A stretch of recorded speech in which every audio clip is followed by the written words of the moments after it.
বলিউডের সবচেয়ে আলোচিত অভিনেত্রীদের মধ্যে একজন দীপিকা পাডুকোন। তার এক ঝলকেই সিনেমা হিট, এমনটাই বিশ্বাস করে ইন্ডাস্ট্রি। তবে এবার সেই দীপিকায় খবরে এলেন এক অন্য কারণে।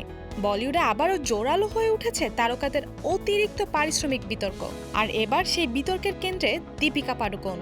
কালকে এরপর আবারও একসঙ্গে কাজ করার কথা ছিল প্রভাস ও দীপিকার। নতুন সিনেমা স্পিরিটে জুটি বাঁধার পরিকল্পনা চূড়ান্ত প্রায়, কিন্তু ঠিক তখনই বাধে বিপত্তি। একাধিক ভারতীয় গণমাধ্যমের দাবি, এই সিনেমার শুটিং শুরু করার আগেই তৈরি হয় বিতর্ক।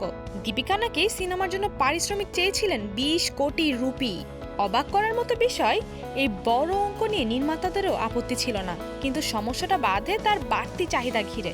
দীপিকা নাকি চেয়েছিলেন দিনে মাত্র 8 ঘন্টা কাজ করতে। তেলুগু ভাষায় ডাব করতে অস্বীকার করেছিলেন এবং সিনেমার লাভের একটা বড় অংশ দাবি করেন। নির্মাতাদের মতে এই শর্তগুলো এক কথায় অত্যন্ত জটিল। এই পরিস্থিতিতে পরিচালক সন্দীপ রেড্ডি ভাঙা সিদ্ধান্ত নেন দীপিকাকে সিনেমা থেকে বাদ দেওয়ার। এর আগে ভারতীয় কিছু সংবাদ মাধ্যম দাবি করেছিল দীপিকা অন্তঃসত্ত্বা হওয়ায় সিনেমার শুটিং শুরু করতে দেরি হচ্ছে, কিন্তু মা হওয়ার পর দীপিকা নাকি তার কাজের ধরনে বড় কিছু পরিবর্তন আনতে চাইছেন। সে কারণেই সময় এবং শিডিউল নিয়ে বেশ কিছু শর্ত আরোপ করেন তিনি। নির্মাতারা সেসব মানতে না পারায় চুক্তিপত্রে স্বাক্ষর করতে রাজি হননি অভিনেত্রী। তাছাড়া পরিচালক সন্দীপ রেড্ডি ভাঙ্গা এই ঘটনায় বেশ ক্ষুব্ধ হয়েছেন বলেই সূত্রের দাবি। দীপিকার জায়গায় এখন তিনি খুঁজছেন এক নতুন মুখ, যিনি বড় বাজেটের এই সিনেমায় প্রভাসের বিপরীতে কাজ করতে পারবেন।